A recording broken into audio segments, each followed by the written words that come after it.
On connaît le songe d'une nuit d'été du plus célèbre dramaturge anglais, et bien voici Notre songe de Charles-Éric Petit, interprété par la compagnie L'Individu.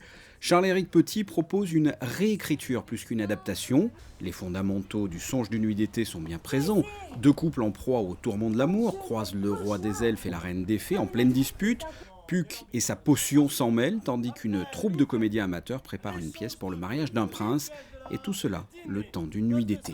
Il faut savoir que le songe d'une nuit d'été, c'est une pièce qui procède par mise en abîme successive et qu'il est question de réalité, de fantasme, de rêve et que tout ça est à l'intérieur de cette pièce-là. C'est comme une petite horlogerie élisabéthaine. Il a écrit à peu près au milieu de sa vie, Shakespeare. Et à l'intérieur en fait, de cette pièce, on peut dire qu'on retrouve toutes les pièces. Mais de cette manière-là, en fait, c'est un objet absolument formidable pour pouvoir nous déployer aussi bien la mise en scène, le jeu des acteurs, nos propres histoires et puis l'histoire de Shakespeare et puis le théâtre et l'amour, quoi. Pour l'époque, Shakespeare était d'une incroyable modernité et cette réécriture avec des termes de notre temps redonne un goût contemporain à ce classique.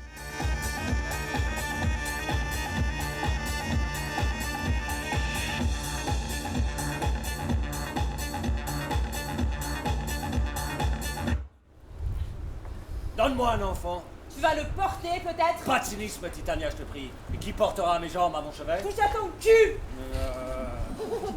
Ce que j'aime bien dans le travail d'écriture de Charles-Éric Petit, c'est que justement, il a réussi, je trouve, à prendre ce qu'il y avait de Shakespeare, c'est-à-dire aussi parfois la difficulté, quelque chose qui est un peu versifié comme ça, avec des rimes, donc une écriture qui est assez ardue. Et puis, et je pense que c'est ce qu'il y avait aussi du temps de Shakespeare, enfin c'est ce qu'on dit, j'y étais pas, mais avec vraiment de la vulgarité, tout d'un coup des endroits vraiment de grossièreté, d'une langue qui tout d'un coup devient très quotidienne, très ta gueule, et au milieu de ça, tout d'un coup un vers qui sonne comme de la poésie pure. Et ça, je trouve que Charles-Éric, il a vraiment essayé de trouver cette tension-là, en fait, entre de la vulgarité et puis tout d'un coup, des éclats, en fait, de poésie. Tout Shakespeare est là, la tragédie, la comédie, la farce et la parodie, avec un soupçon d'irrévérence qui aurait certainement plu à William Shakespeare. Irrévérence qui, en tout cas, a plu au public du théâtre du Fort-Antoine. Tisbé, ma petite Mitié, Tisbé. Oh mon amour, comme je suis content! Baise-moi par la fente de ce mur ignoble. Je ne baise qu'un mur, et mes lèvres ne trouvent qu'un trou! Oh, mur odieux!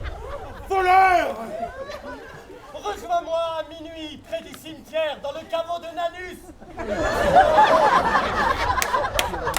D'accord, mon amour, à tout à l'heure.